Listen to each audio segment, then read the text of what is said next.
In this video, I'm going to show you how to change pointer size and color on Samsung phone. So if you're using a virtual or physical keyboard with your Samsung phone, you can easily change the mouse pointer, color, and size. So to do this, all you need to do is go to your Samsung phone settings.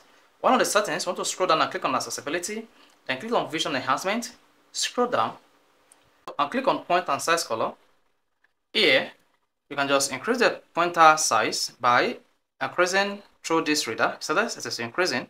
Then you can change the color here. This is black, this is white. Change the color here to change the pointer color and also increase the size using this slider. Once you are done, hit the back button. You can also come here to increase the cursor thickness.